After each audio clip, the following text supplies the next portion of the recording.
Mufti Tariq Masood, famous scholar.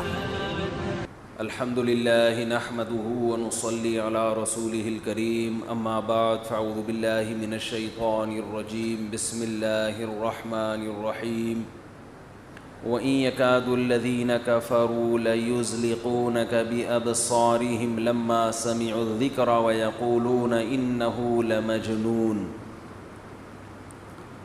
سورہ قلم کی آیات پر بیان چل رہا تھا. آج بھی انہی آیات پر بیان کر کے کوشش کروں گا یہ سورت کو میں ختم کر دوں. ختم کا معنی مکمل کر دوں. ہمارے ہاں الفاظوں کو پکڑنے والے بہت لوگ ہیں. یہ بہت بڑا ایک مذہبی طبقے میں ایک ٹینشن بن چکی ہے یہ چیز کہ آپ نے کو ختم کیوں بولا, تکمیل, یہ ٹوپی ڈرامے چھوڑ دو, سمجھ رہے ہو نا, فضول باتیں, اس سے مذہب کو مشکل نہ بناؤ, عمل کو فوکس کریں. یہ جو مذہبی لوگ فتوے لگاتے ہیں نا ذرا ذرا سی باتوں پہ, گستاخی کے فتوے, یہ آپ کے لیے عذاب جان بن جائیں گے, خود مذہبی لوگوں کے لیے عذاب بن جائیں گے, کیونکہ ایسے الفاظ ہر آدمی استعمال کرتا ہے. ذرا سی زبان کسی کی لڑکھڑا گئی, ذرا سی دائیں بائیں ہو گئی, یہ کیوں نہیں بولا, تو یہ والا لفظ کیوں نہیں بولا, تو یہ بے ادبی, یہ گستاخی. اتنا گستاخی کا مفہوم اتنا وسیع کر لیا ہے کہ آج آپ جن لوگوں پر فتوے لگا رہے ہو کل آپ کے اوپر بھی لگیں گے. تو ایسی غلطیاں ہمیں ملتی ہیں, اسلاف میں بھی ملتی ہیں. یہ لفظ کہہ رہے تھے تو وہ کہہ دیا, تو اس کے بجائے یوں کہہ دیا. بیان سے پہلے میں چھوٹی سی اس کی ایک مثال دوں. حضرت عبداللہ ابن مسعود رضی اللہ تعالی عنہ کو کسی نے بتایا کہ یہ جو حضرت خضر علیہ السلام اور موسیٰ علیہ السلام کا قرآن میں واقعہ ہے نا, کہ حضرت موسیٰ علیہ السلام کہاں گئے, خضر علیہ السلام سے ملنے کے لیے. کسی نے بتایا کہ فلاں شخص یہ کہتا ہے, حالانکہ وہ فلاں بھی بڑے عالم تھے, وہ یہ کہتے ہیں کہ یہ وہ والے موسیٰ نہیں ہیں, یہ کوئی اور موسیٰ ہیں. عبداللہ بن مسعود غضبناک ہوئے, انہوں نے فرمایا کذب عدو اللہ, اللہ کے دشمن نے غلط کہا ہے, جھوٹ کہا ہے. غضبناک ہو گئے کہ موسیٰ کلیم اللہ جو تھے ان کو کوئی اور موسیٰ بنا دیا. اب حضرت عبداللہ بن مسعود نے جن کے بارے میں کہا نا وہ بھی بڑے پہنچے ہوئے تھے. اب سوال پیدا تو ان کو اللہ کا دشمن کیوں کہہ دیا. اللہ کا دشمن تو کیا ہوتا ہے, کافر ہوتا ہے. کذبہ کا معنی جھوٹ, جبکہ وہ ثقہ ہیں, نہ وہ اللہ کے دشمن ہیں بلکہ وہ تو مسلمان ہیں, اور ساری امت کا عقیدہ ہے کہ وہ کیا ہیں, مسلمان بھی ہیں, نیک بھی ہیں. تو اب بہت سے لوگ عبداللہ بن مسعود رضی اللہ تعالیٰ عنہ کی بات کے مطلب لے کے اس کی تشریحات ہو رہی ہیں. ان کا یہ مطلب تھا, تو یہ مطلب تھا. ہمارے حضرت نے فرمایا کوئی مطلب نہیں تھا, غیرت میں ایک بات انہوں نے کہہ دی ہے, ٹھیک ہے نا. اس کی حقیقت مراد نہیں ہے کہ آپ اللہ کے دشمن کا ترجمہ کریں اللہ کے لفظ دشمن کے ساتھ, تو دشمن تو کافر ہوتا ہے. بھائی ایک غیرت میں ایک بات کہہ دی کہ بھائی جو موسیٰ تھے وہ وہی موسیٰ ہیں, کوئی اور نہیں ہے. تو اب یہ نہیں کہ اس کو آپ اللہ کا دشمن کا مطلب وہ بالکل اس پہ وہی فٹ کریں. کہ بعض دفعہ انسان غضب کی کیفیات میں ہوتا ہے, تھوڑا سخت الفاظ استعمال کر لیتا ہے, آپ پکڑ کے بیٹھے ہوئے کہ اس کا یہ مطلب ہے. کوئی مطلب نہیں ہے. عبداللہ بن مسعود بھی ان کو مانتے تھے, نیک آدمی ہیں, بس ان کی بات کو سختی سے انہوں نے رد کر دیا. ہمارے دور میں اگر ایسا ہوتا ہم کہتے ہیں اس نے چونکہ فلاں کو اللہ کا دشمن کہا ہے. اب حدیثیں بھی کوٹ کرتے ہیں ہم, اللہ کا دشمن تو کافر ہوتا ہے. اور دوسری حدیث بخاری کی, جو بخاری یا مسلم کی حدیث نمبر, جو کسی مسلمان کو کافر کہے, سامنے والا کافر نہ ہو تو یہ خود کیا ہو جاتا ہے, کافر. اب یہ بال کی کیا اتارنی جا رہی ہے, کھال. اور یہ فتنہ, حوالے ہوں گے, حدیثوں کے حوالے بھی مل جائیں گے. ہم نے علماء سے بارہا سنا ہے کہ علم کی ایک بات اگر آپ کے پاس ہے تو اس میں 99 گنا عقل زیادہ ہوگی, تو وہ علم آپ صحیح استعمال کرو گے. علم جتنا ہے عقل اتنی نہیں ہے, تو وہ علم آپ کو غلط گائیڈ کرے گا. سمجھ میں نہیں, ابھی بیان شروع نہیں ہوا ہے, یہ تو میں ویسے ہی, شروع میں سلاد رائتا بھی ہوتا ہے نا, کھانے سے پہلے کیا پیش کیا جاتا ہے, سیلڈ وغیرہ پیش کیا جاتا ہے, رائتا پیش کیا جاتا ہے, تھوڑا سا سوپ پیش کیا جاتا ہے. بڑی محفلوں میں یہ ہوتا ہے, تو ہم بھی بیان سے پہلے تھوڑا سیلڈ رائتا وغیرہ پیش کرتے ہیں. بعض جگہ یہ سیلڈ زیادہ ہوتا ہے, کھانا کم ہوتا ہے. ترکی میں پوری, جیسے ہم اپنے بکرے دمبے کے سامنے رکھتے ہیں نا گھاس پھوس, ترکی میں آپ ہوٹل میں جائیں گے, ٹرے میں آپ کے سامنے ایسا ہی گھاس پھوس لا کے رکھ دیں گے. آدمی کہے گا میں کو بک رہا ہوں مجھے کیا کھلا رہے ہو. وہ کھاتے ہیں سیلڈ بہت کھاتے ہیں. خیر, تو اس لیے جو لوگ امت میں جوڑ پیدا کرنا چاہتے ہیں ان کا علم کا بیان کرنے کا انداز مختلف ہوتا ہے. جو توڑنا چاہتے ہیں وہ بھی دلائل سب کے سیم ہوتے ہیں. ایک ہی دلیل سے آپ توڑ بھی سکتے ہو, اسی دلیل سے آپ جوڑ بھی سکتے ہو. یہ آپ کا مزاج ہے کہ آپ چاہتے کیا ہو. ہر دلیل میں یہ صلاحیت ہوتی ہے کہ آپ آگ بھی لگا سکتے ہو اور آپ لوگوں کو جوڑ بھی سکتے ہو اس سے. تو اس کی بہت ساری مثالیں ہیں, پھر میں دوں گا تو میرا ٹاپک سارا چینج ہو جائے گا. دیکھو اس کی میں ایک مثال دوں. اکثر میاں بیوی کی لڑائیاں ہوتی ہیں نا, لوگ سلو کرواتے ہیں. تو آپ کا پھڈا, میاں بیوی کا پھڈا ہوا, شوہر کو جا کے آپ نے شوہر کے حقوق سمجھانا شروع کر دیے قرآن و حدیث کی روشنی میں کہ تمہارا بیوی پر کے اوپر یہ حق ہے. حدیث کا ریفرنس بھی ہے, بخاری میں مسلم میں سارے ریفرنس بھی. پہلے ہی پھڈا چل رہا ہے ان کا, پہلے ہی آپس میں کیا ہو رہی ہے, لڑائی ہو رہی ہے. آپ نے ریفرنس دیا کہ تمہارا تو اتنا بڑا حق ہے کہ نبی نے فرمایا اگر عورت کو سجدے کی اجازت ہوتی تو حکم دیا جاتا کس کو سجدہ کرے, شوہر. بات بھی, حدیث بھی صحیح ہے, ریفرنس بھی صحیح ہے. شوہر یہ سن کر غصہ ٹھنڈا ہوگا یا بھڑکے گا؟ بھڑک جائے گا, یار ہمیں تو پتہ ہی نہیں تھا, ہم نے تو 2 لگائے, ہمیں تو 4 لگانے چاہیے تھے تھپڑ اس کے. میں اتنا بڑا آدمی اور اس سے تمیز سے بات نہیں کر رہی ہے, میں اتنا عظیم الشان انسان ہوں, ٹھیک ہے نا, میری اتنی ویلیو ہے کہ اگر سجدے کا حکم ہوتا کسی کو تو عورت کو حکم ہوتا کس کو سجدہ کرے, مجھ کو. اور میری بیوی سجدہ تو دور کی بات, تمیز سے بات نہیں کر رہی ہے, ایک دم طیش میں آئے گا صحیح بخاری کی روشنی میں, حقیقت بتا رہا ہوں. اور اب بیوی کو جا کے بھڑکایا آپ نے کہ نبی صلی اللہ علیہ وسلم کا ارشاد ہے خیرکم خیرکم لأہلہ. حدیث کا ترجمہ بھی آپ نے کیا, کہ پہلے لفظی ترجمہ کیا کہ حدیث میں آتا ہے سب سے بہتر انسان وہ ہے جو اپنی بیوی کے لیے سب سے بہتر ہے. اگر تمہارا میاں گھر کے باہر لوگوں سے اچھی طرح سے بات کر رہا ہے, لوگوں سے مل رہا ہے, تمہارے ساتھ سلوک اچھا نہیں ہے, اللہ کی نظر میں 2 ٹکے کا آدمی نہیں ہے. یہی مطلب ہوا نا, حدیث کا صحیح مطلب تو یہی ہے.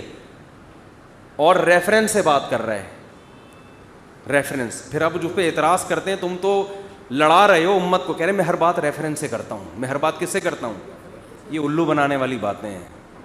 کون سا ریفرنس کس وقت پیش کرنا ہے, اس کے لیے کیا ہونی چاہیے, بصیرت. یہ ریفرنس یہاں پیش کرنے کا نہیں ہے, اس کو آپ اور ورگلا رہے ہیں کہ یہ تم سے 2 تھپڑ لگائے تھے. نبی تو کہہ رہے ہیں کہ تم میں سب سے بہتر وہ ہے جو بیوی سے اچھے اخلاق سے بات کرے. یغلبن الکریم, عزت دار آدمی پہ تو بیوی ہمیشہ حاوی ہوتی ہے. اس کا مطلب یہ کمینہ آدمی ہے, یہ ہے, یہ تو تم پہ روب جھاڑ رہے. اور حدیث کا حوالہ آپ نے, بلکہ کتابیں بھی دکھا دی, یہ لکھا, میں نہیں کہہ رہا, یہ لکھا ہوا ہے.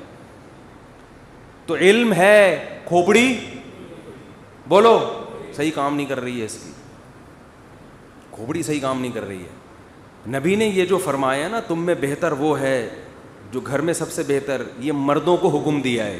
یہ خطاب کس کو ہے؟ یہ بیویوں کو نہیں, آپ نے عورتوں میں, خواتین میں بیان نہیں کیا,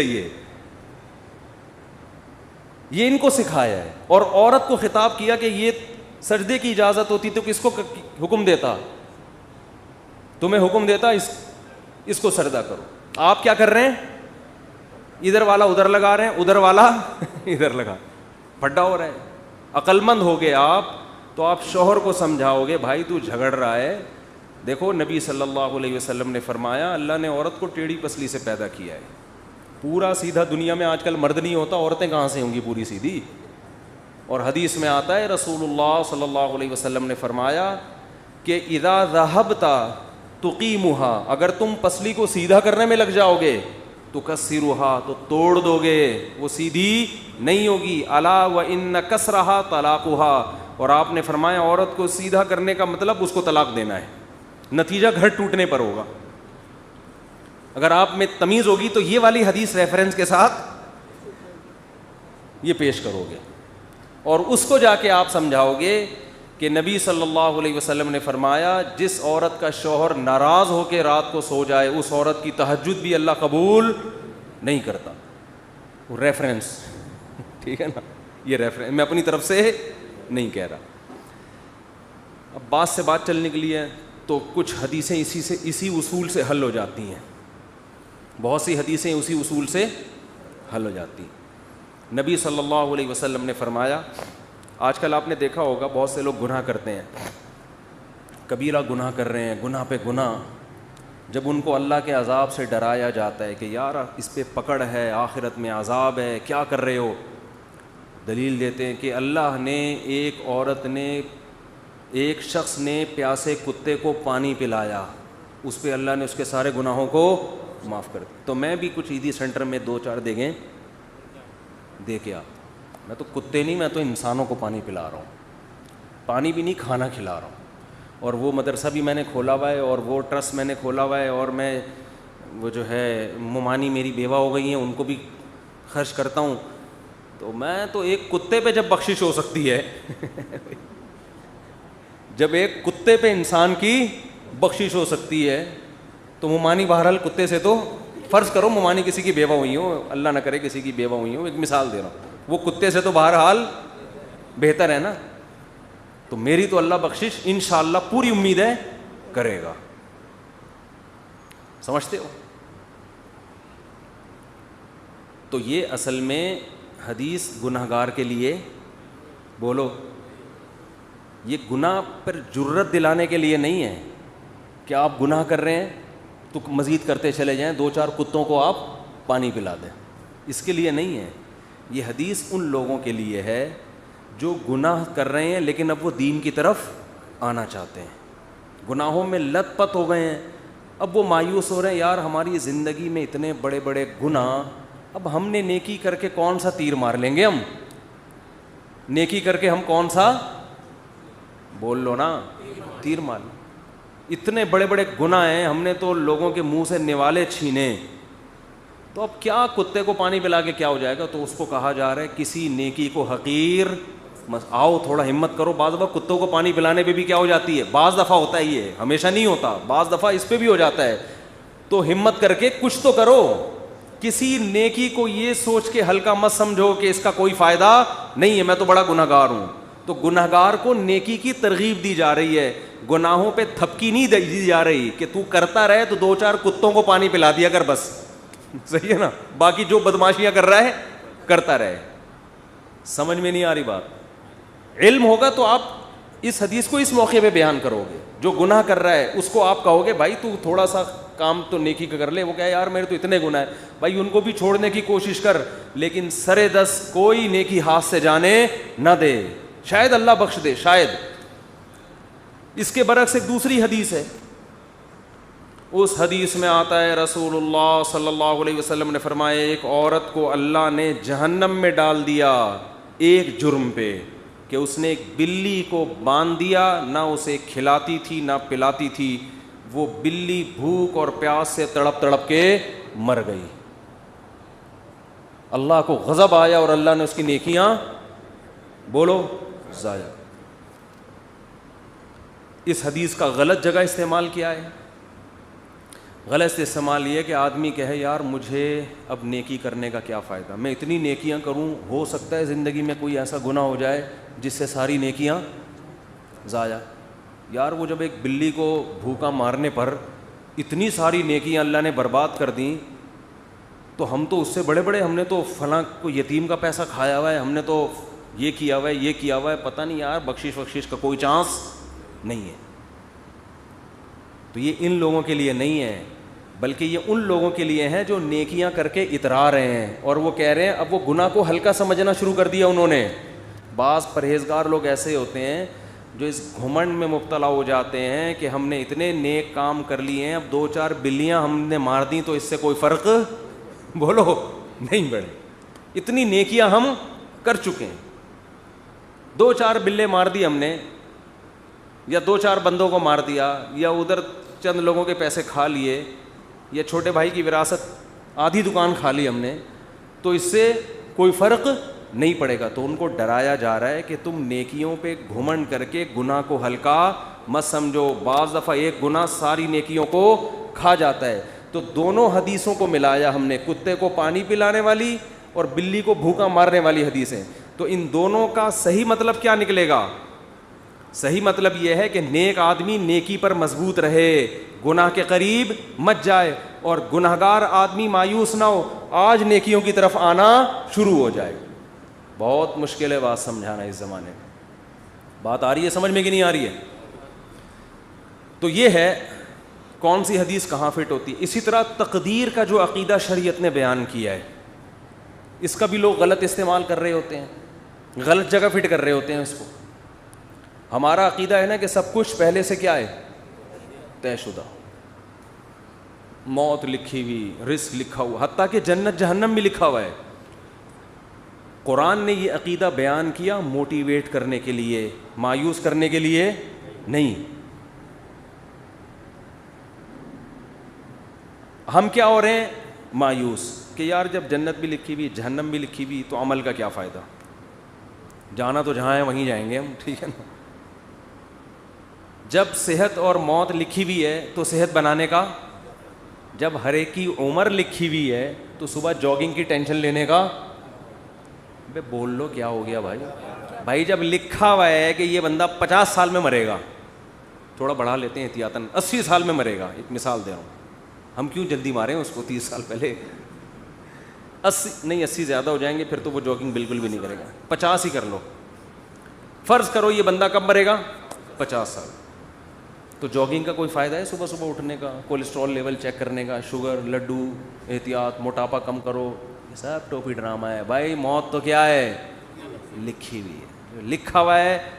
ہمارے ہاں بہاری, میں بہاری نہیں ہوں لیکن ہمارے دوستوں میں بہاری ہیں, ان کے ہاں مشہور ہے کہ جب انسان کی شامت آتی ہے تو اونٹ پہ بیٹھے ہوئے آدمی کو بھی کتا کاٹ لیتا ہے, حالانکہ کتا وہاں تک, لیکن جب شامت آتی ہے کتے کو اللہ وہاں پہنچا دے, یا اونٹ کو بٹھا دیتے ہیں اس کو.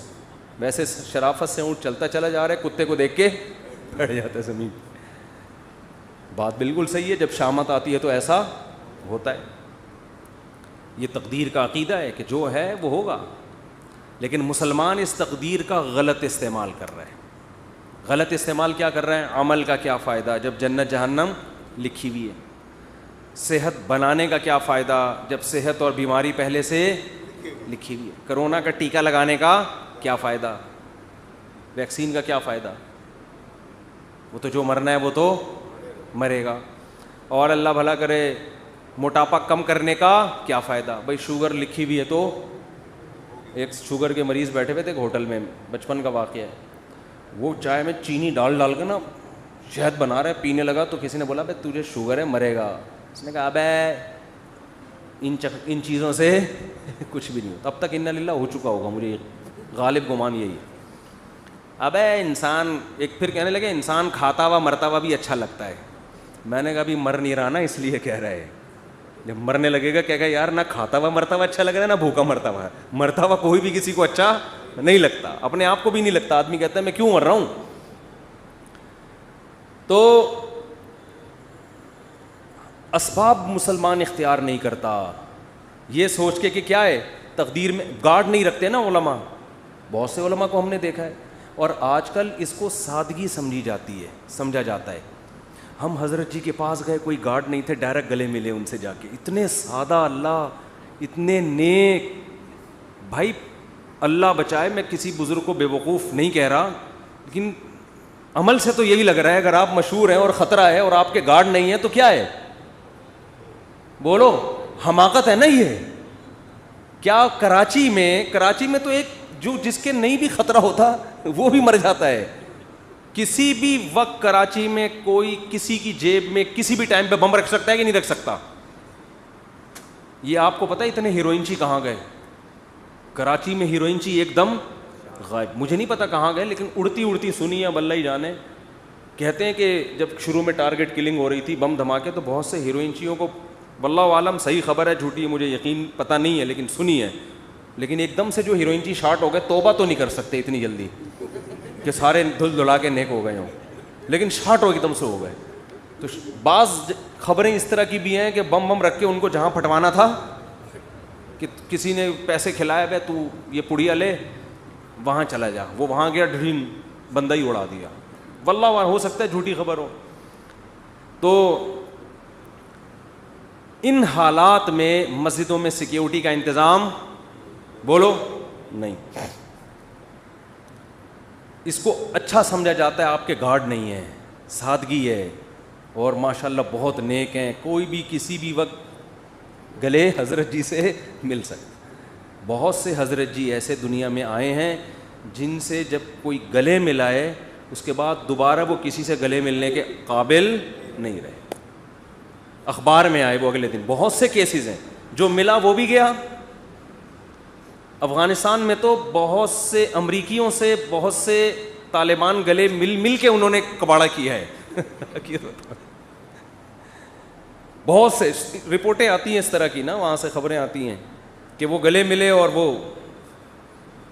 وہ جنت میں بھی اب کیا کر رہے ہیں, جنت میں یا برزخ میں بغلگیری ہو رہے ہیں. وہ چھوڑ ہی نہیں رہا اس کو, کہہ رہے اب تو کہاں لے کر آ گیا مجھے. تو جب ایسے حالات ہوں تو ایسے موقع پہ سیکیورٹی کا انتظام نہ کرنا اور یہ کہنا موت تو لکھی ہوئی ہے, جب آنی ہوگی آ جائے گی, یہ تقدیر کے عقیدے کا صحیح استعمال ہے یا غلط استعمال؟ اس کا مطلب علم ہے, کھوپڑی علم ہے, تقدیر کا علم. آیتیں بھی یاد ہوں گی اس کو جو لکھا ہوا ہے.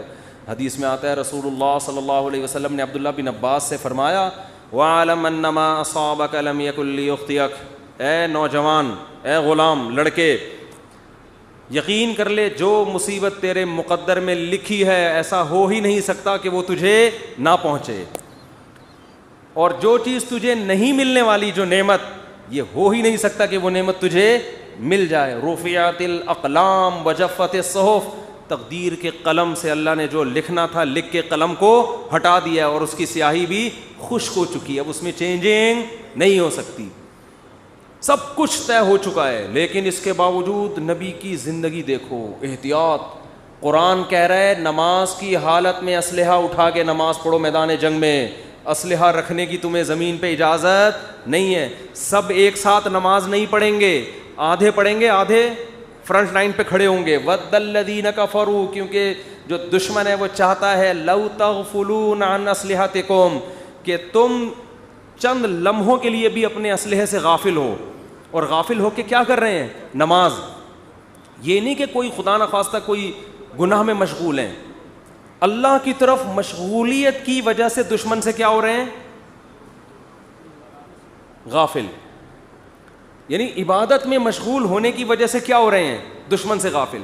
اس میں تو یہ ہونا چاہیے, ہم سے کوئی پوچھتا تو ہم کہتے بھائی تم اگر اللہ کے لیے اللہ کی طرف مشغول ہو نماز میں تو اللہ تمہاری حفاظت کرے گا, کیونکہ تم اللہ کے لیے, تم کوئی گناہ تھوڑی کر رہے ہو. اور اللہ نے حکم دیا نماز پڑھنے کا, تو اللہ کے حکم کو فالو کرتے ہوئے تم اگر نماز میں مشغول ہوگے تو مدد تمہاری غیب سے آئے گی. دشمن تمہاری طرف آنکھ اٹھا کے بھی نہیں دیکھے گا. نا اللہ نے فرمایا کہ نماز تو قائم کرنی ہے. سارے نہیں نمازی, وہ سب کو دیکھیں گے نماز پڑھ رہے ہیں, ایک ہی حملے میں سب کو قتل کر دیں گے. آدھے لوگ وہاں رہیں, آدھے کیا کریں؟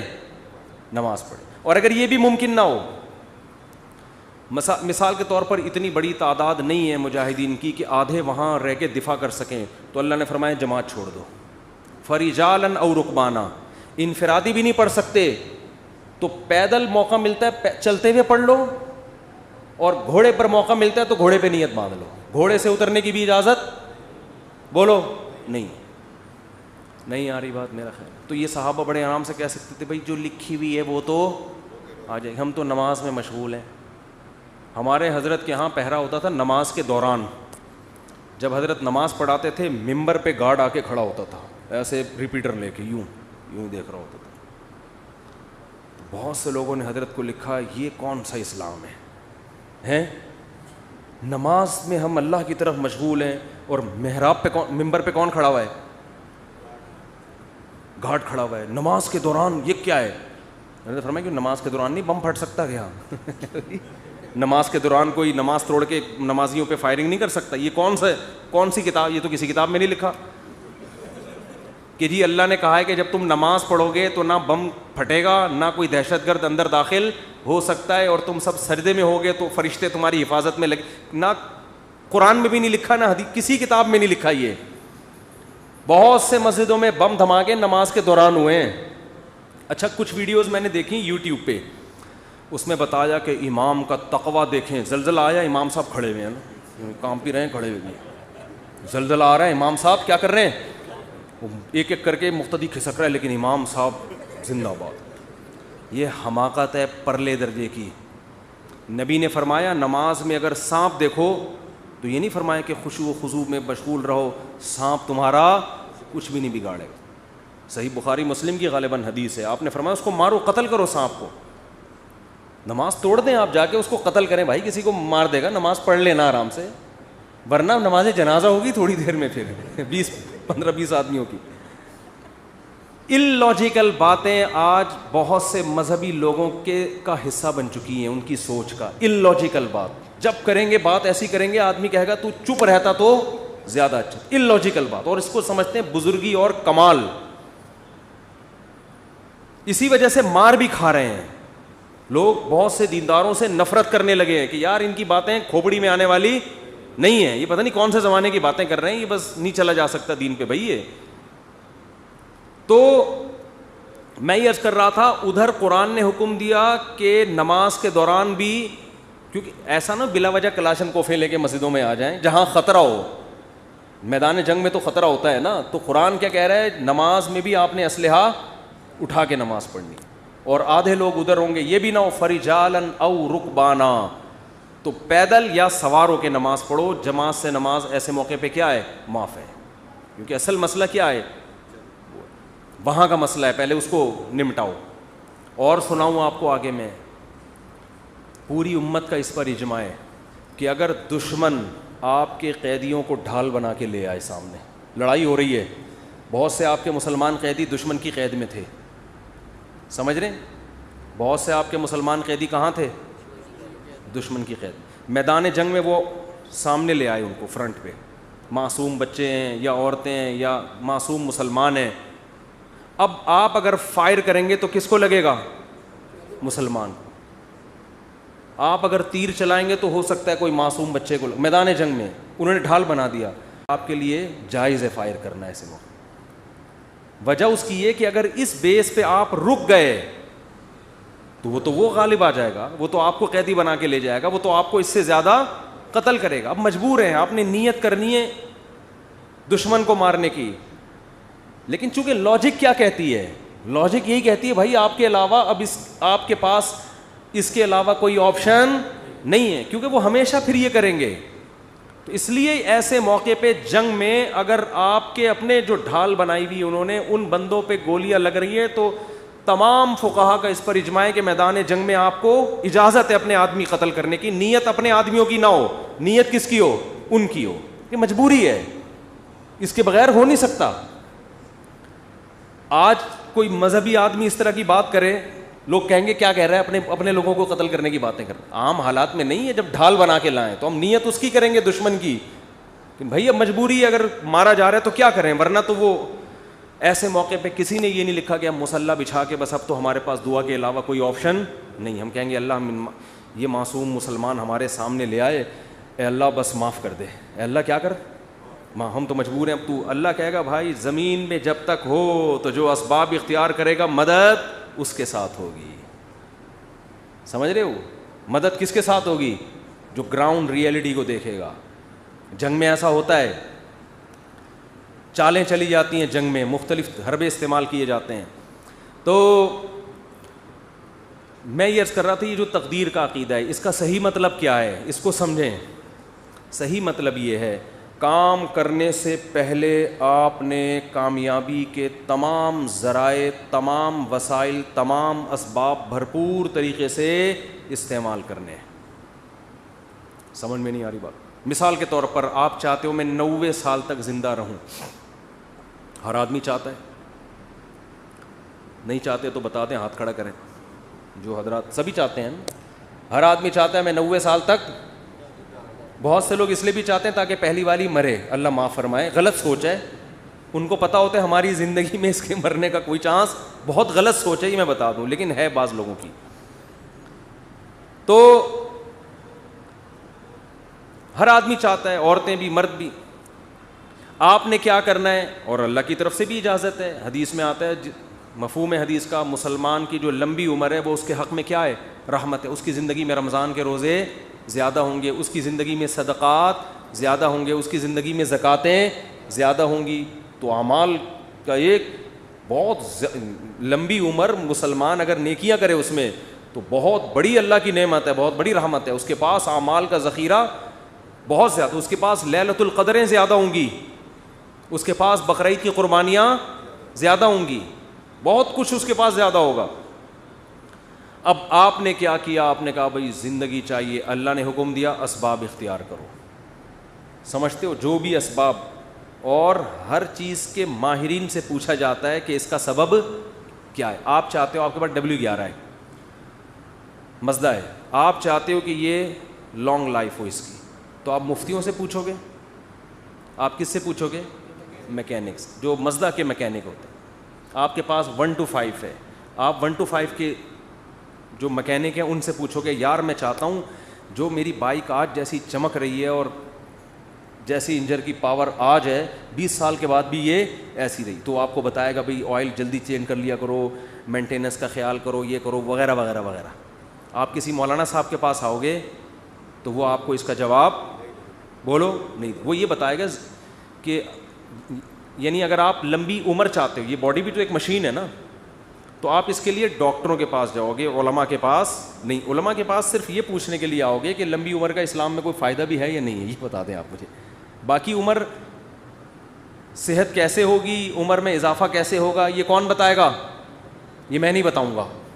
ٹھیک ہے, یہ میں نہیں بتاؤں گا, یہ کون بتائے گا, یہ ڈاکٹر صاحب بتائیں گے. آپ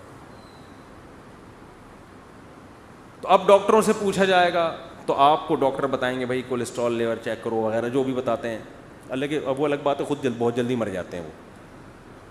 اکثر ڈاکٹر بیچارے پتہ نہیں کیوں بہت جلدی مر رہے ہیں. مجھے حکیم 99 سال تک زندہ میں نے دیکھے ہیں, 90-99, ڈاکٹر جلدی مر رہے ہیں. یہ عجیب بات ہے, حالانکہ علم ڈاکٹروں کے پاس حکیموں سے جدید علم ہے نا. اس کی وجہ پتہ ہے کیا ہے, ڈاکٹر صحت کے اصول بتاتے ہیں, خود اس پر عمل کرتے نہیں ہیں. سگریٹ کے آپ ان سے تقریر کروا لو, سگریٹ کے اتنے نقصان, خود 6 ڈبے ایک دن میں خالی کر رہے ہوں گے. تو باتیں کرنے سے صحت نہیں بنتی ہے.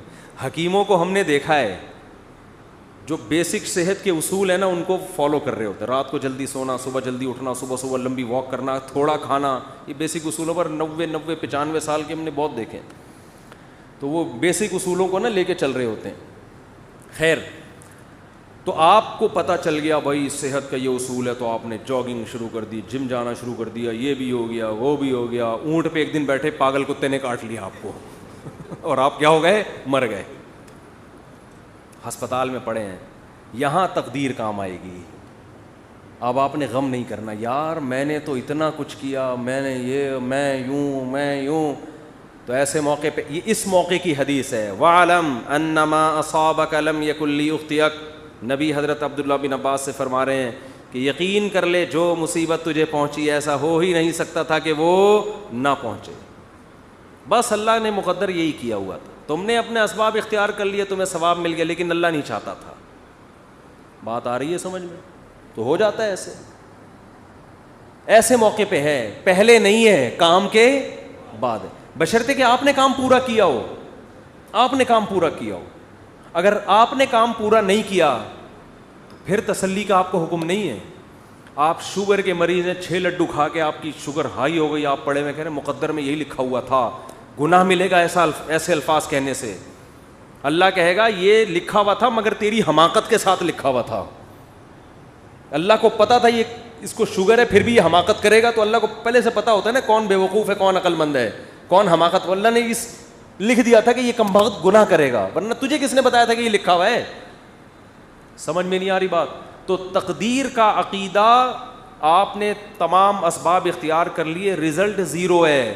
تو ایسے موقع پہ غیر مسلم ڈپریشن میں جاتا ہے کہ یار میں کامیابی کے سارے اسباب اختیار کر رہا ہوں مگر نتیجہ کیا ہو رہا ہے, زیرو. یہ جو موٹیویشنل اسپیکر آپ کو کامیاب لوگوں کی 7 گٹس بتا رہے ہوتے ہیں نا, 7 علامتیں, یہ ان کی بتا رہے ہوتے ہیں جو ہو چکے ہیں کامیاب, ورنہ بعض میں 14 علامتیں پائی جاتی ہیں 7 کے بجائے, وہ پھر بھی کامیاب, بولو, پھر بھی نہیں ہوتے.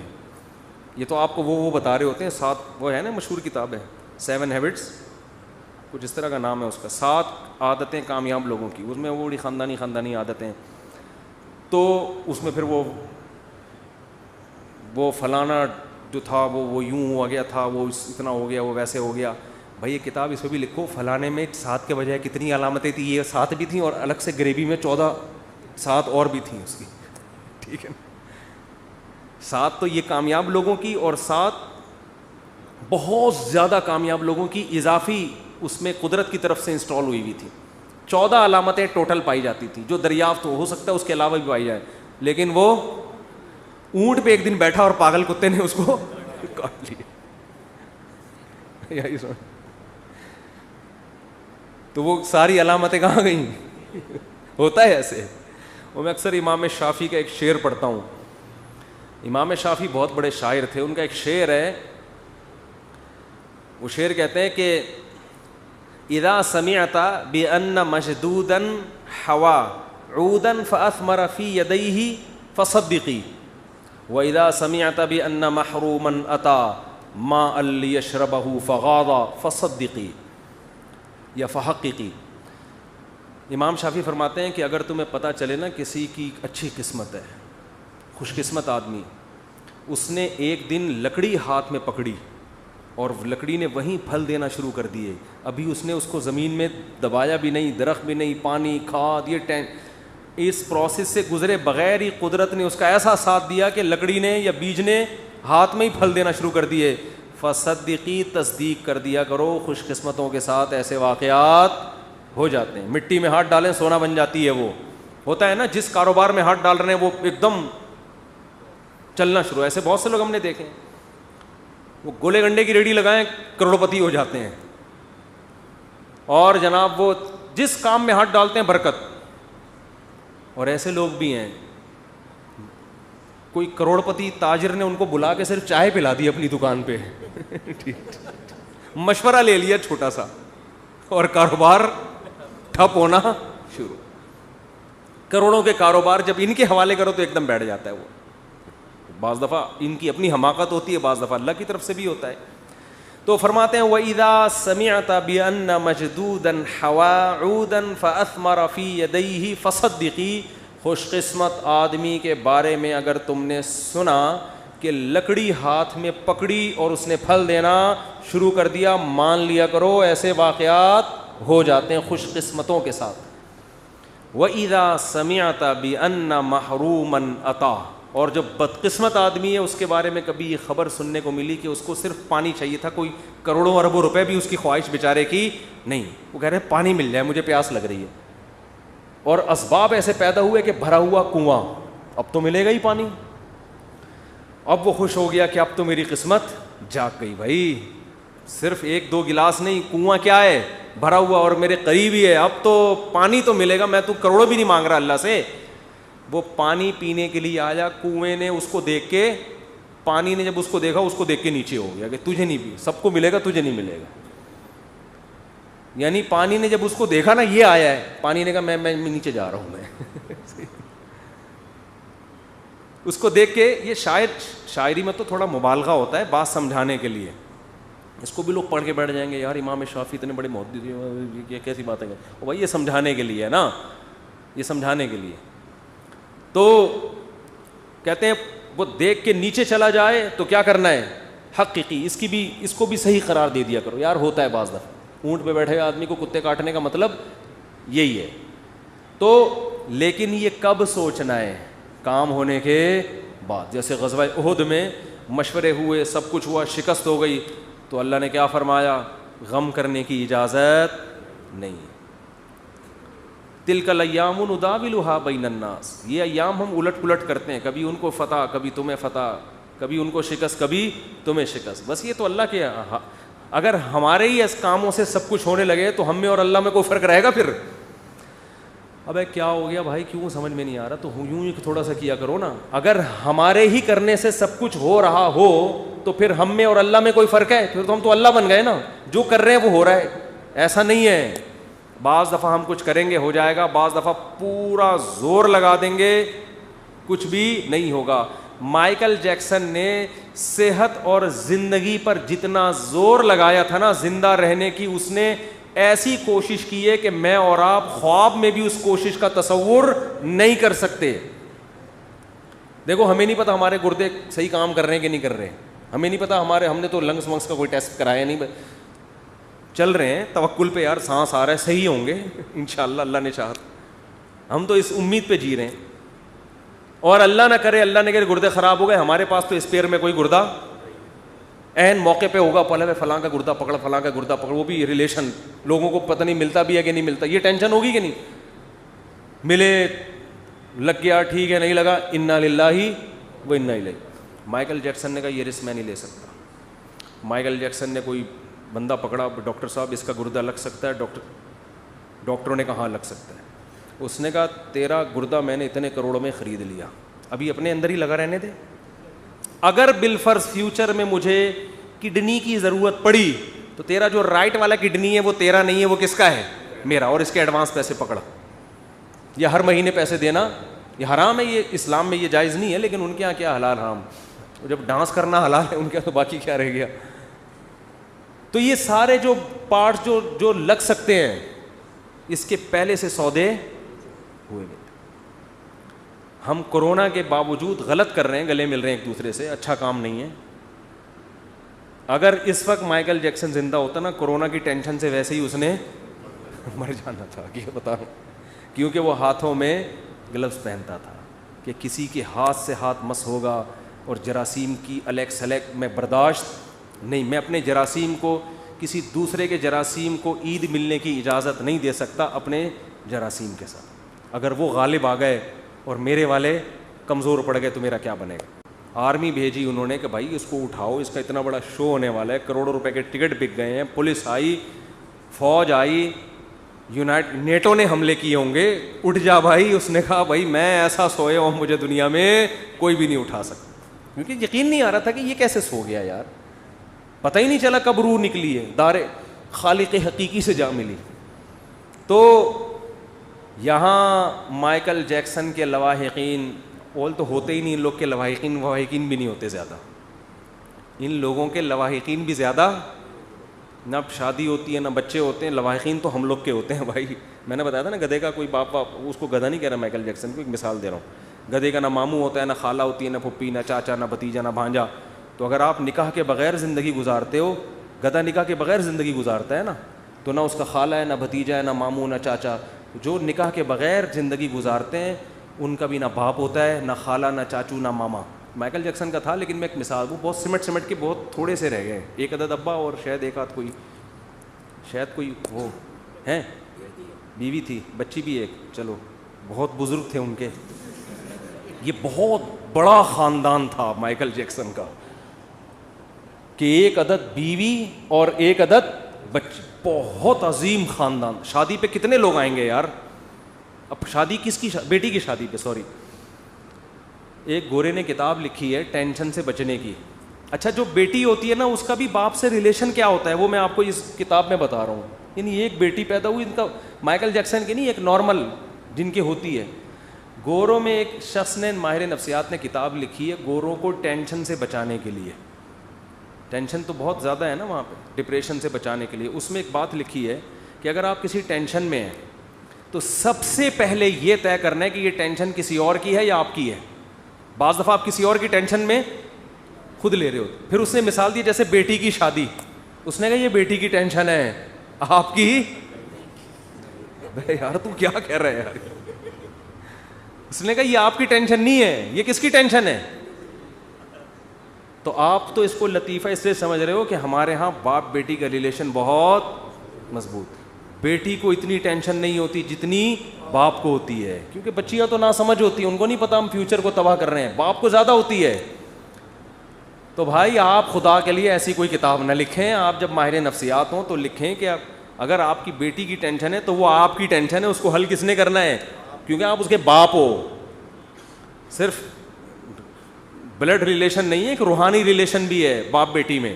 خیر, کہاں سے بات چلی تھی, کدھر کو نکل گئی, میں کیا بتا رہا تھا یار بیان. تو میں یہ عرض کر رہا تھا کہ تقدیر والی آیتیں بھی جہاں فٹ کرنی چاہیے وہاں نہیں ہو رہی, بلکہ مایوسی پیدا کرنا, عمل میں ڈھیلے ہونا, دکان پہ بیٹھا ہوا مکھیاں مار رہا ہے, ابے جو مقدر کی روزی, جو میں نے دیکھا ہے نا لوگوں کے ڈائلاگ, ابے جو مقدر میں لکھا ہوا ہے وہ تو آئے گا. اب کیا بیٹھ کے باتیں بولیاں لگا رہے ہیں اور پبلسٹی کر رہے ہیں, اور اس کو اتنا. ابے ایک تاجر سے میں ملا, ماشاءاللہ ان کی اچھی آمدن. میں نے کہا یار آپ کا نہ میں نے کہیں ایڈورٹائز دیکھا ہے آپ کی کمپنی کا, نہ کو آپ تو ٹھیک ہے اللہ نے آپ کو دیا ہے تو ذرا پبلسٹی کرو اس کی, تھوڑا کام بڑھاؤ. اس نے کہا یار روزی تو کس سے آتی ہے, مقدر سے, بس اللہ بہت دے رہا ہے, مجھے کیا ضرورت ہے. میں نے کہا پہلی بات آپ کو ضرورت نہیں ہے, قوم کو ضرورت ہے. نیک لوگوں کے پاس پیسہ ہوگا تو فائدہ قوم کو ہوگا. پیسہ تو گھومتا ہے نا, آپ نہیں ہو تو یہ دوسرے کی جیبوں میں جائے گا. دوسرا چور بھی ہو سکتا ہے, ڈاکو بھی ہو سکتا ہے, آپ نیک آدمی ہو, آپ کے بچوں کو فائدہ اس سے. ایک آدمی کے لیے تو 1 لاکھ بھی ضروری نہیں ہے, یہ تو سارا ہوتا بیوی بچوں کے لیے, قوم کے لیے, ملک کے لیے, مسلمانوں کے, ان کے لیے ہوتا ہے. ورنہ ایک کے لیے کیا ضرورت ہے, اپنے گولے گنڈا لگاؤ, شام کو 2 روٹی کھاؤ, بس ختم. مسلمان کو جو پیسہ کمانے کا حکم ہے آپ کی اپنی پیٹ بھرنے کے لیے نہیں ہے. مسلمان کے طاقتور ہونے سے اسلام پاورفل ہوگا, اور مسلمان کے کمزور ہونے سے اسلام کمزور ہوگا. تو وہی ہے کہ سوچتے نہیں ہیں, کھوپڑی استعمال نہیں کر رہے. خیر, تو تقدیر کا عقیدہ آپ نے تمام اسباب و وسائل اختیار کر لیے, پھر بھی اگر رزلٹ 0 ہے یا نقصان ہوتا ہے, کوئی بات نہیں. ہوا مولانا, وہ کیا ہے, قل لن یصیبنا الا ما کتب اللہ لنا. دیکھو کیا زبردست آیت ہے. صحابہ کو جب غزوہ احد میں شکست ہوئی ہے نا, تو منافقین مذاق اڑانے لگے, دیکھا ہمارے مشوروں پر عمل نہیں ہوا, غلط مشورے ہوئے تھے, یہ ہوا تھا, ہو گئی نا شکست. تو صحابہ کو اللہ نے حکم دیا, ان کو یہ کہو لن یصیبنا الا ما کتب اللہ لنا. ہمارے جو ساتھی شہید ہو گئے, ہمیں جو شکست ہو گئی, ہمیں جو زخم پہنچے, ہمیں وہی مصیبت پہنچی ہے جو ہمارے رب نے لکھی تھی. تو رب غلط چیز بولو نہیں لکھتا, تو رب نے لکھی تھی, اور ہمارے جب ہم اس کے حکم پر عمل کر رہے ہیں تو اچھا ہی لکھا ہوگا ہمارے لیے. ہوا مولانا, وہ ہمارا دوست ہے, وہ ہمارا دشمن نہیں ہے. دیکھو مصیبتیں سب کو آئیں گی, اللہ کو ماننے والوں کو بھی, اللہ کو نہ ماننے والوں کو بھی, دونوں کو آتی ہیں. ماننے والوں کے حق میں یہ مصیبت رحمت ہے, کیونکہ نبی نے فرمایا انا عند ظن عبدی بی. اللہ کہتے ہیں کہ جو بندہ میرے بارے میں جیسا گمان کرتا ہے میرا معاملہ اس کے ساتھ ویسا ہی. کافر یہ سمجھتا ہے کہ خدا نے جو مصیبت پہنچائی ہے وہ ٹینشن ہے, مسلمان کہتا ہے اللہ ہمارا دوست ہے, ہوا مولانا, وہ ہمارا دوست ہے, وہ ہمیں اگر کوئی مصیبت پہنچا رہا ہے تو ہماری خیر خواہی میں, ہماری برائی میں نہیں. تو یہ مصیبت آپ کے لیے کیا بنے گی, رحمت بنے گی, یہ نعمت بنے گی اللہ کی طرف سے مصیبت, اس میں بھی خوشی ہوگی. تو اب صحابہ منافقین پریشان تو نہیں, یعنی وہ تو خوشیاں منا رہے تھے کہ بھائی اس میں کیا رحمت ہو سکتی ہے, یہ جو اتنے لوگ شہید ہو گئے, اتنے زخمی ہو گئے اور شکست ہو گئی, کافر خوش ہو کے چلا گیا, اور یہ کہہ رہے ہیں کہ اللہ ہمارا دوست ہے, جو بھی مصیبت دے گا وہ ہمارے فائدے کے لیے. تو اس میں کیا فائدہ ہے؟ تو اللہ نے 3 فائدے قرآن میں گنائے. وَيَتَّخِذَ مِنْكُمْ شُهَدَاءَ, فرمایا سب سے پہلا فائدہ, اللہ نے بہت سے لوگوں کو شہادت کے مرتبے پر پہنچا دیا.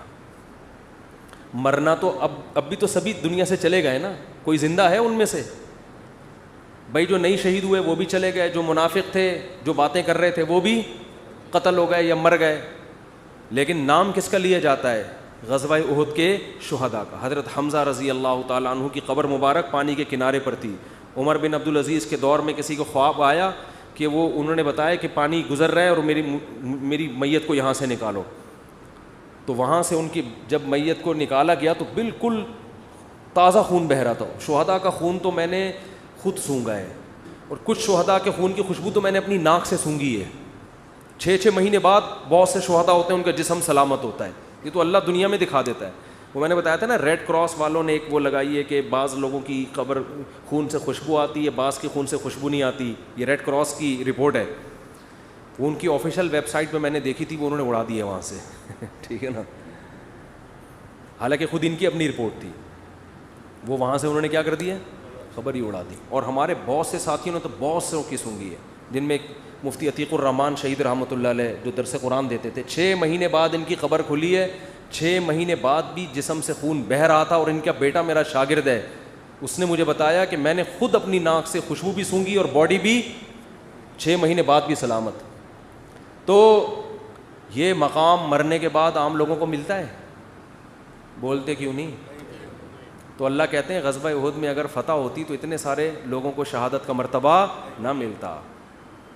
تو یہ بھی ایک فضیلت ہے, ہم تو آخرت کے لحاظ سے بھی سوچنا ہے. دوسرا اللہ نے کیا فرمایا, وَلِيُمَحِّصَ اللَّهُ مَا فِي قُلُوبِكُمْ, جب مشکلات آتی ہیں تو انسان نکھرتا ہے.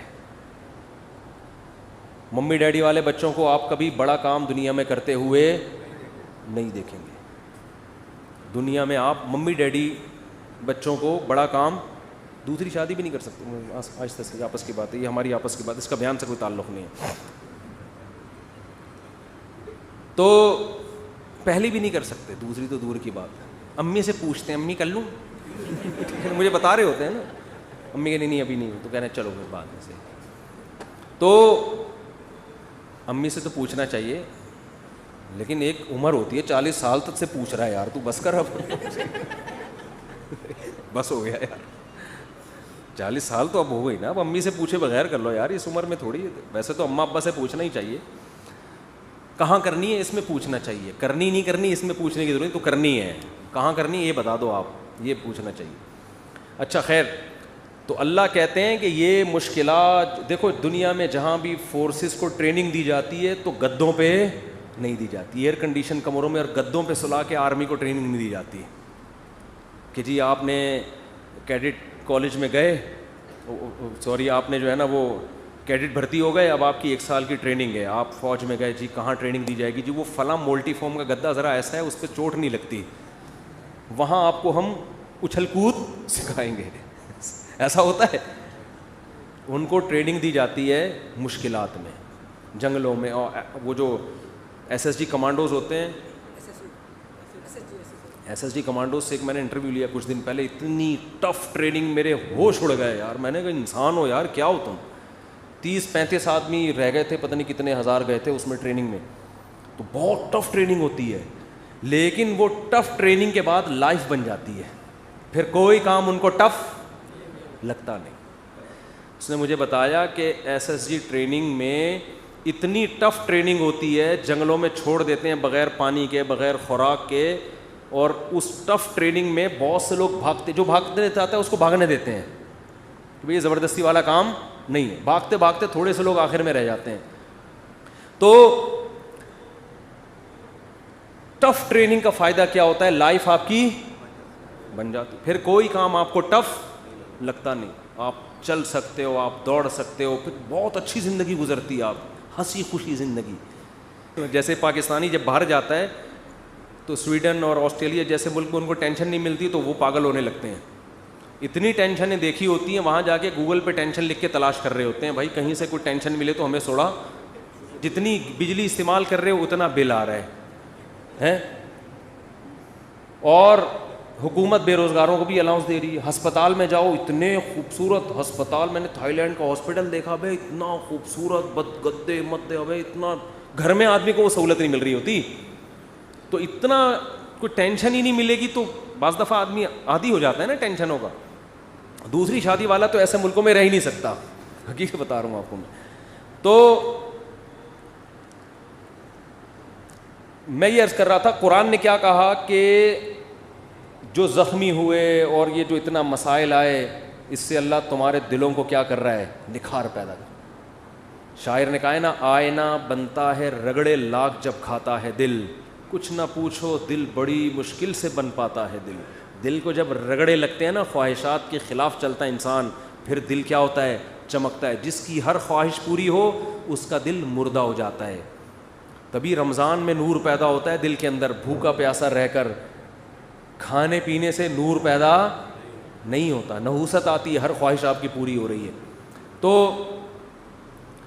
تیسری اللہ نے نعمت یہ بیان کی کہ منافق اور مخلص میں اللہ نے کیا فرق کر دیا ہے, فرق. اگر ہمیشہ فتوحات ہوتی رہیں گی تو پتہ کیسے چلے گا اپنا کون ہے اور غیر کون؟ پھر تو بھیڑ چال ساری دنیا اکٹھی ہو جائے گی. اب اس پر ایک اشکال ہوتا ہے کہ اللہ تو خود بھی تو بتا سکتا ہے کہ منافق کون ہے اور نیک آدمی, اتنی ٹینشن میں تو نے ہم لوگ کو ڈال کے بتایا ہے. تو اللہ نے فرمایا وما کان اللہ لیطلعکم علی الغیب, اللہ کی عادت نہیں ہے کہ غیب کی خبریں تمہیں بتاتا رہے.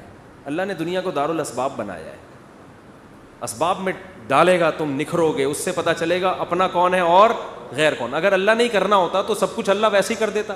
اللہ تمہیں آزمائے بغیر تمہارے دل کو اچھا بنا دیتا, اللہ ویسی شہادت کا دنیا میں ہی ثواب دے دیتا سب کو, جو مرو گے شہید والا ہی ثواب ملے گا. بھئی یہ دنیا دارالاسباب ہے, پہلے اس پروسیس سے گزرو گے اس کے بعد رزلٹ. تو 3 فائدے اللہ نے قرآن میں بتا دیے, شکست کے باوجود کتنے فائدے ہوئے ہیں؟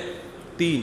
اور اللہ نے کہا کہ منافق جو تمہارا مذاق اڑا رہے ہیں ان سے کہو لن یصیبنا الا ما کتب اللہ لنا, ہمیں تو وہی مصیبت پہنچی ہے جو اللہ نے لکھ دی ہے.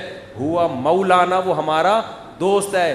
اور هل تربصون بنا الا احدى الحسنيين ونحن نتربص بكم, ہمیں تو کامیابی ہے, لیکن ہم جو تمہارے ساتھ انتظار کر رہے ہیں ہونے والا کیا ہے؟ جو ٹینشن تمہیں پہنچے گی وہ اللہ کی رحمت نہیں ہوگی. وہ کیا ہے؟ ان یصیبکم اللہ بعذاب من عنده او بایدینا, ہماری تلوار سے تمہیں عذاب ملے گا یا اللہ کی طرف سے جہنم میں. یعنی یا تو اللہ ہم سے تمہیں لڑوا کے تمہیں شکست دے کے تمہیں ذلیل کرے گا, رسوا کرے گا, یا آخرت میں اللہ تمہیں رسوا.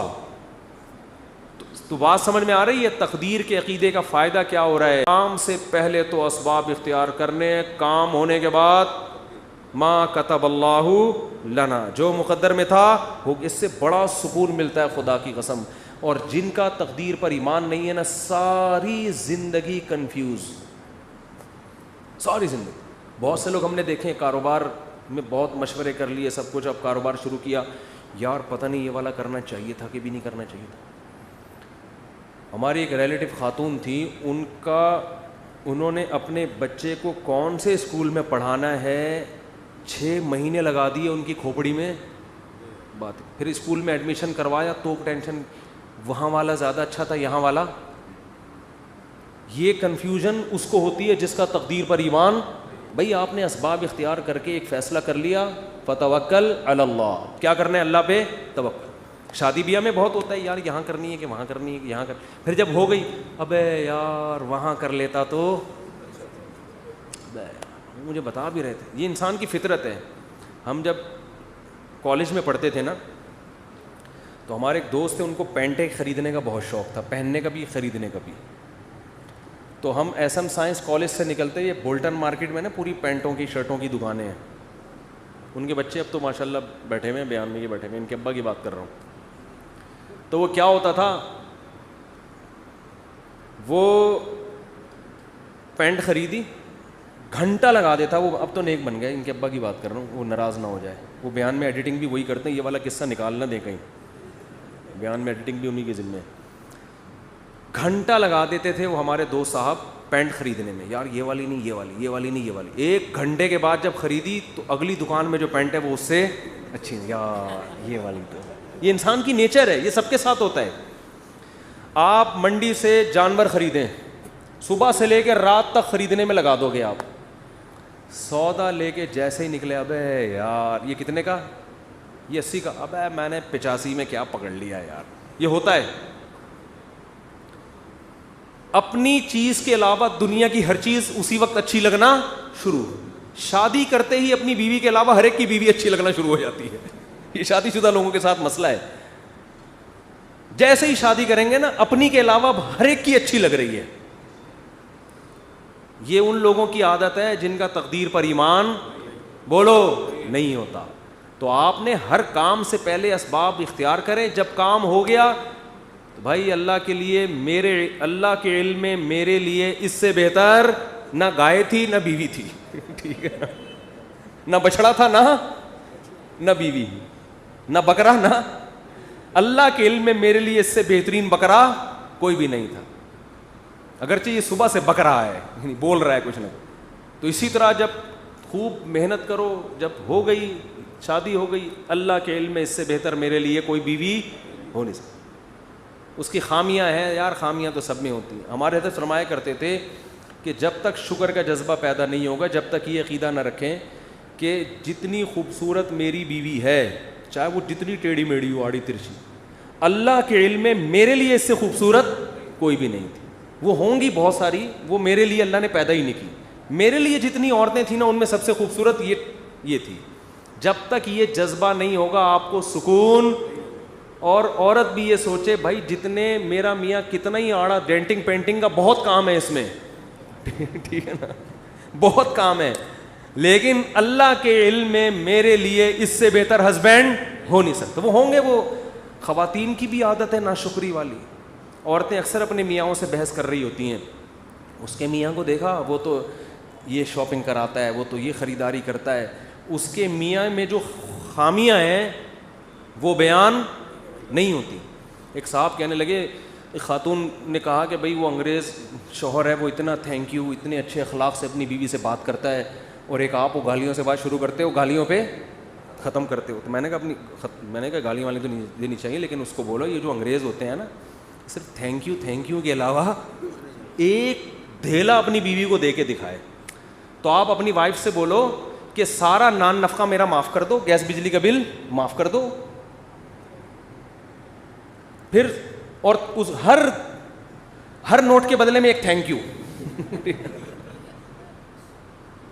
نہیں آ رہی بات, ہر نوٹ کے بدلے میں ایک تھینک یو.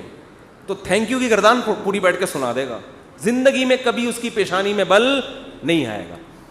تو یہ انسان کی نیچر ہے, دوسرے کی خامیاں نظر نہیں آتی, خوبیاں, اور اپنے والے کی خوبیاں نظر نہیں آتی, خامیاں نظر آتی ہیں. یہ مرد کے ساتھ بھی ہوتا ہے, عورت کے ساتھ بھی.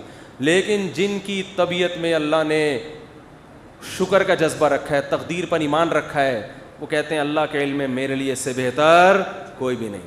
کوئی اگر تعریف بھی کرے نا اس کے سامنے, عورت کے سامنے, کہ میرے میاں تو اتنے اچھے ہو گئے, تیرا میاں میرے میاں سے اچھا نہیں ہو سکتا. صحیح ہے نا, اس کو یہ بتایا کریں, سمجھا دیں جا کے گھر والوں کو.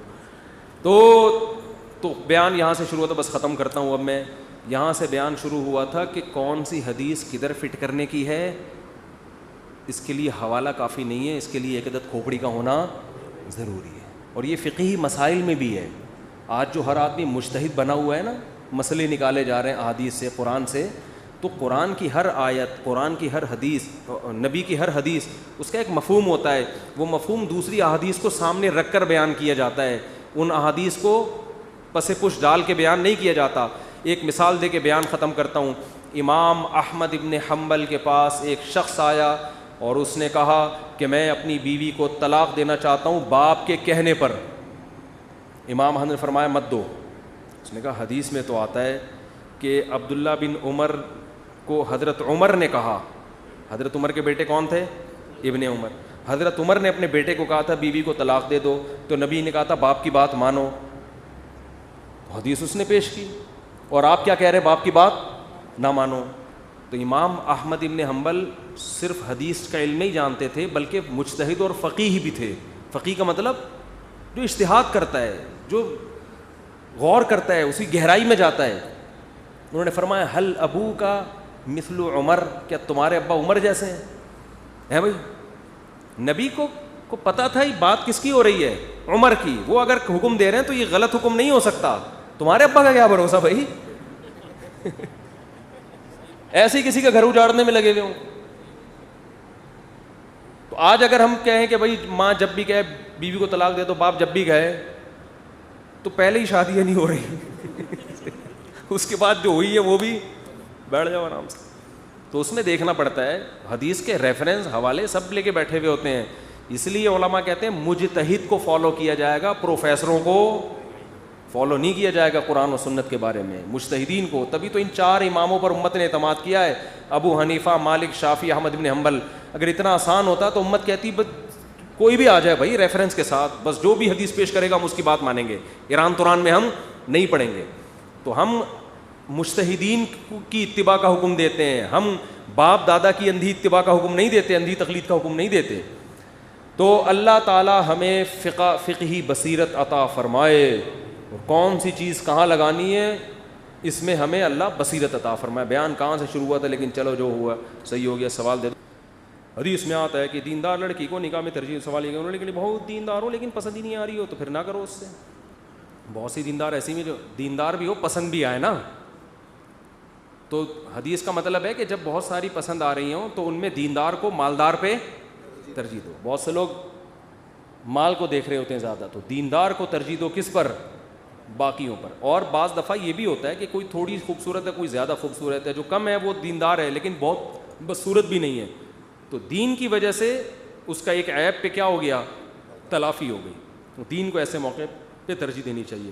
اور آپ کو پتہ ہے حدیث میں آتا ہے سوداء ولود احب الی اللہ من الحسناء التي لا تلد. حضرت عمر کا قول ہے کالی سیاہ عورت جو اولاد کثرت سے جنے اس سے